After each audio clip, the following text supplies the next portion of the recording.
ಶ್ರೀ ಗುರುಭ್ಯೋ ನಮಃ. ಎಲ್ಲರಿಗೂ ಬೆಳಗಿನ ಸುಪ್ರಭಾತ. ಶ್ರೀರಾಮಾದಿಗಳಿಗೆ ವಿವಾಹ ಮಹೋತ್ಸವ. ಇಯಂ ಸೀತಾ ಮಮ ಸುತಾ ಸಹ ಧರ್ಮಚರೀತವ ಪ್ರತೀಚ್ಛಾ ಚೈನಾಂ ಭದ್ರಂ ತೇ ಪಾಣಿಂ ಗೃಹಿಣಿಯುಪಾಣಿನಾ ಲಕ್ಷ್ಮಣ ಗಚ್ಚ ಭದ್ರಂ ತೇ ಊರ್ಮಿಳಾ ಮುದ್ಯತಾ ಮಯಾ ಪ್ರತೀಚ್ಛ ಪಾಣಿಂ ಗೃಹೀಷ್ವ ಮಾ ಭೂತ್ಕಾಲಸ್ಯ ಪರ್ಯಯ. ಜನಕರಾಜನು ಶ್ರೀರಾಮ, ಲಕ್ಷ್ಮಣ, ಭರತ, ಶತ್ರುಘ್ನರಿಗೆ ಹೇಳಿದ ಮಾತುಗಳಿವು. ಎಲೈ ರಾಮನೇ, ಇವಳು ಸೀತಾ ನನ್ನ ಮಗಳು. ಇವಳನ್ನು ನೀನೀಗ ನೋಡು. ಇವಳು ನಿನ್ನ ಧರ್ಮಪತ್ನಿ. ಇವಳ ಕೈಯನ್ನು ಹಿಡಿದುಕೋ. ಎಲೈ ಲಕ್ಷ್ಮಣನೇ, ಇವಳು ಊರ್ಮಿಳೈ ನನ್ನ ಮಗಳು. ಇವಳನ್ನು ಸರಿಯಾಗಿ ನೋಡು. ಭರತ, ಶತ್ರುಘ್ನರೇ, ಇವರಿಬ್ಬರು ಮಾಂಡವಿ ಮತ್ತು ಶ್ರುತಕೀರ್ತರು. ಇವರಿಬ್ಬರಲ್ಲಿ ಒಬ್ಬೊಬ್ಬರು ನಿಮ್ಮೊಬ್ಬರಿಗೆ ಪತ್ನಿಯರಾಗಿದ್ದಾರೆ. ಇವರಿಬ್ಬರಲ್ಲಿ ನೀವು ಒಬ್ಬೊಬ್ಬರು ಇವರ ಕೈಯನ್ನು ಹಿಡಿದುಕೊಳ್ಳಿರಿ.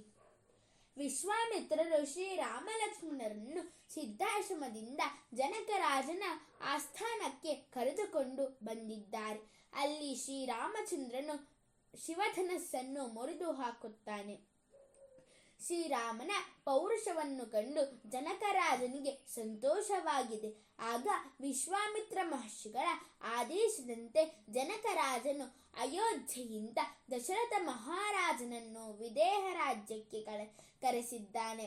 ವಸಿಷ್ಠ ಮಹರ್ಷಿಗಳ ನೇತೃತ್ವದಲ್ಲಿ ತನ್ನ 4 ಪುತ್ರರಿಗೆ ದಶರಥನು ಕನ್ಯಾರತ್ನಗಳನ್ನು ತಂದುಕೊಂಡು ವಿವಾಹವನ್ನು ನೆರವೇರಿಸಿದ್ದಾನೆ. ಜನಕನು ಸೀತೆಯನ್ನು ಶ್ರೀರಾಮನಿಗೂ, ಊರ್ಮಿಳೆಯನ್ನು ಲಕ್ಷ್ಮಣನಿಗೂ, ಮಾಂಡವಿಯನ್ನು ಭರತನಿಗೂ, ಶ್ರುತಕೀರ್ತಿಯನ್ನು ಶತ್ರುಘ್ನನಿಗೂ ಕೊಟ್ಟು ವಿವಾಹವನ್ನು ನೆರವೇರಿಸಿದನು.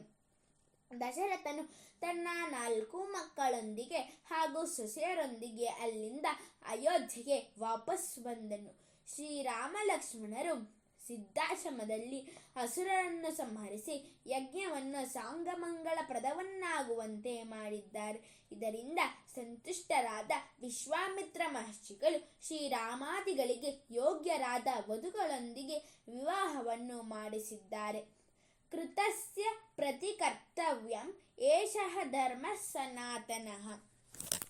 ಸರ್ವೇ ಜನಾಃ ಸುಖಿನೋ ಭವಂತು, ಸಕಲ ಸನ್ಮಂಗಲಾನಿ ಭವಂತು, ಲೋಕಾಃ ಸಮಸ್ತಾಃ ಸುಖಿನೋ ಭವಂತು. ಧನ್ಯವಾದಾಃ.